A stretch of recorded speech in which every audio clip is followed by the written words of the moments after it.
வணக்கம். ஆடி மாதம்னு சொன்னாலே நம்ம எல்லாருக்கும் நினைவு வர்றது அம்மன் வழிபாடு, அம்மன் கோவில்கள்ல நடக்கக்கூடிய திருவிழாக்கள், சைவ கோவில்ல இடம்பெறக்கூடிய சிறப்பு வழிபாட்டு முறைகள் தான் நமக்கு நினைவுக்கு வரும்.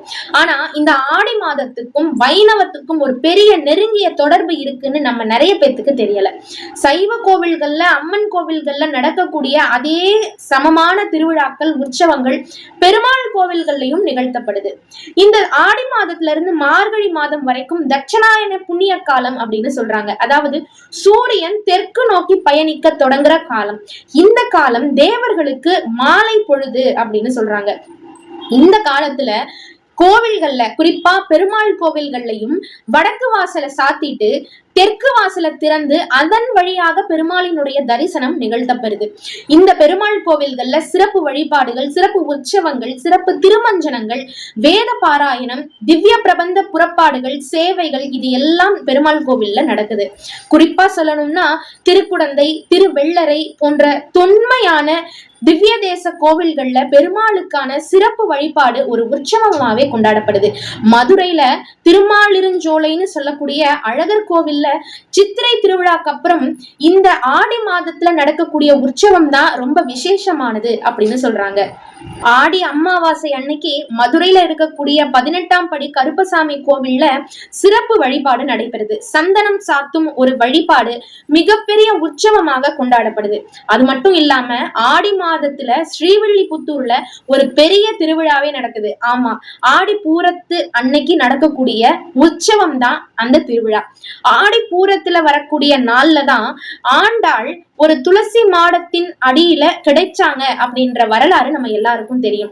இந்த நன்னாளை ஒரு 10 நாள் உற்சவமாக ஸ்ரீவில்லிபுத்தூர் ஆண்டாள் கோவில்ல நம்ம வழிபடுறத பார்க்க முடியும். இந்த உற்சவம் 10 நாளைக்கு முன்னாடி கொடியேற்றத்துடன் சிறப்பா தொடங்கி நல்லபடியா ஒரு பெரிய திருவிழா மாதிரி நடக்கிறத நம்மளால பார்க்க முடியும். பூமி தேவியின் அம்சமாக இருக்கக்கூடிய கோதை ஆண்டாள் அந்த பெருமாளின் மீது தீராத பக்தியும் காதலும் கொண்டதுனால தினம்தோறும் மாலை கட்டி அந்த பெருமாளுக்கு கொடுப்பது ஒரு வழக்கமாக வைத்திருந்தார். அந்த மாலை தான் சூடி பார்த்து அழகா இருக்கான்னு பார்த்ததுக்கு அப்புறமா தான் பெருமாளுக்கே கொடுப்பாராம். அதனாலதான் கோதை ஆண்டாளுக்கு சூடி கொடுத்த சுடற்கொடின்னு ஒரு பேர் இருக்கு. ஆண்டாளுக்கு ஏன் ஆண்டாள்னு பேர் வந்தது தெரியுமா? மாலை கட்டி அந்த திருமாலையே ஆண்டாள். சிறப்பான முத்து முத்தான பாசுரங்களை எடுத்து வைத்து தமிழ் மொழியையே ஆண்டாள். இதனாலதான் ஆண்டாளுக்கு ஆண்டாள் அப்படிங்கிற பெயர் இருக்கு. இந்த சூடி கொடுத்த சுடர்கொடிக்கு ஸ்ரீவில்லிபுத்தூர்ல நடக்கக்கூடிய பிரம்மாண்டமான ஒரு உற்சவம் இந்த ஆடிப்பூர திருவிழா. இந்த ஆடிப்பூர உற்சவத்தின் போது அந்த 10 நாட்களும் எங்க பார்த்தாலும் மங்கள வாத்தியங்கள், நாதஸ்வர இசை, திவ்ய பிரபந்த சேவைகள் இப்படின்னு ஊர் முழுக்க திருவிழா கோலம், உற்சவ கோலம் களை கட்டி இருக்கும். அது மட்டும் இல்லாம நம்ம ஆண்டாள் தாயாரும் என்ன பண்றாங்க, நாளொரு வண்ணமும் பொழுதொரு மேனியுமாக பலவிதமான அலங்காரங்கள்ல பக்தர்களுக்கு காட்சி கொடுத்து பக்தர்களை களை கட்ட வைக்கிறாங்க. ஒரு அன்புலையும் காதல்லையும் திளைக்க வைக்கிறாங்க. அதோட இந்த திருவிழாவின் போது முதல்ல பெரிய ஆழ்வார் சிறிய அன்ன வாகனத்தில் பவனி வரார். அவரை தொடர்ந்து கருட வாகனத்தில் நம்ம ரங்கமன்னார் வரார். இவர்களை தொடர்ந்து பெரிய அன்ன வாகனத்துல ரொம்ப அழகான அலங்காரத்தோட தெய்வீக மனம் கமழ்றதோட நம்ம ஆண்டாள் தாயாரும் பின்னாடி வருவாங்க. இந்த பவனி வர்றத பாக்குறதுக்குன்னே பல விதமான ஊர்கள்ல இருந்து ஸ்ரீவில்லிபுத்தூருக்கு இந்த ஆண்டாளினுடைய உற்சவத்தின் போது எல்லாரும் கண்டிப்பா கலந்துக்கணும்னு நினைப்பாங்க.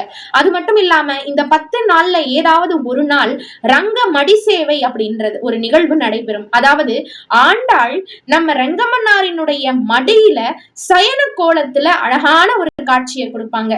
இந்த காட்சியை பாக்குறதுக்குமே கண்கோடி வேணும் அப்படின்னு பக்தர்கள் எல்லாரும் ரொம்ப மகிழ்ச்சியோட அந்த காட்சியை தரிசனம் செய்வாங்க. இந்த ஆடி பூர உற்சவத்தின் முக்கியமான அம்சமே 9ஆம் நாள் நடைபெறக்கூடிய ஆண்டாளினுடைய தேரோட்டம் தான். அந்த ஸ்ரீவில்லிபுத்தூர்லயே நடக்கக்கூடிய மிக பிரம்மாண்ட தேரோட்டம் அப்படின்னா ஆண்டாளினுடைய 9வது நாள் தேரோட்ட விழாதான் அப்படின்னு பக்தர்கள் சொல்றாங்க. இந்த தேரோட்டத்துல ரொம்ப அழகா தன்னை அலங்கரிச்சுக்கிட்டு ரங்கமன்னாரோட சேர்ந்து அந்த தேரோட்டத்துல ரதத்துல வீதி உலா வரும்போது அந்த ரதத்தினுடைய வடத்தை நம்ம பிடிச்சோம்னா நம்ம பரம புண்ணியம் கிடைக்கும் அப்படின்னு பெரியவர்கள் சொல்றாங்க. இது மட்டும் இல்லாம ஆண்டாள் தமிழுக்கு கொடுத்த மிகப்பெரிய கொடை எது தெரியுமா? முத்து முத்தான 30 பாசுரங்கள் அடங்கிய திருப்பாவையும் 143 பாசுரங்கள் இடம்பெற்றுள்ள நாச்சியார் திருமொழியும் தான்.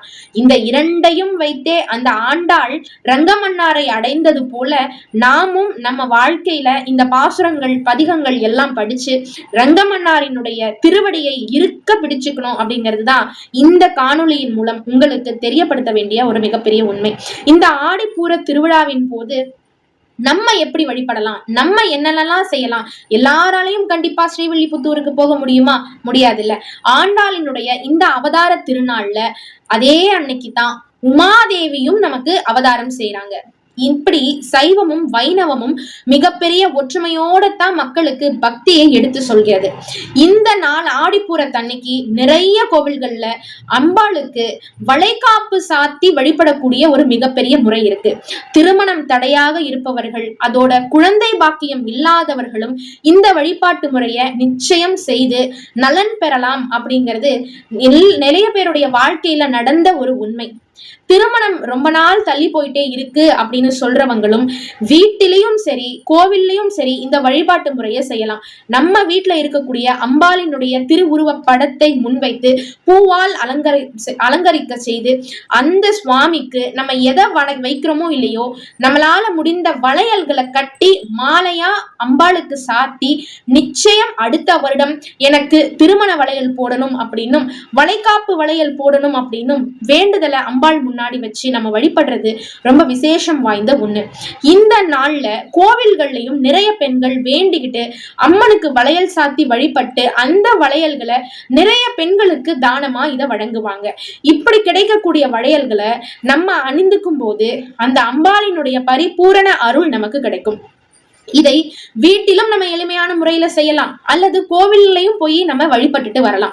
வீட்டுல செய்யும் போது ஏதாவது ஒரு இனிப்பான ஒரு பொருள் செய்து சுவாமிக்கு படையல் வைத்து பூவால் அலங்கரிச்சு வளையல் சாத்தி வழிபடும் போது நிச்சயம் நம்மளுடைய வேண்டுதல்களை அடுத்த வருடத்திற்குள் நிறைவேற்றி தருவாள் அந்த ஆண்டாளும் உமாதேவி தாயாரும். நிச்சயம் நம்பிக்கையோடு இந்த வழிபாட்டு முறையை எல்லாரும் கடைபிடியுங்க. வாழ்வில் எல்லாம் வல்ல சகல சௌபாக்கியங்களையும் பெற்று நலம் பெறுவோமாக. நன்றி, வணக்கம்.